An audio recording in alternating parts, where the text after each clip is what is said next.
Ed è arrivato il momento della freschezza, il momento di rigenerarsi con questa granita siciliana.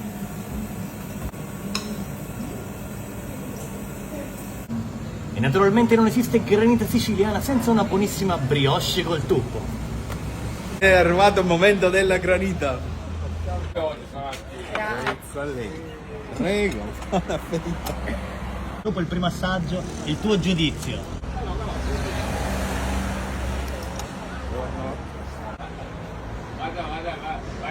I piaceri continuano. Cosa ne pensate della granita siciliana? Lasciatelo scritto nei commenti.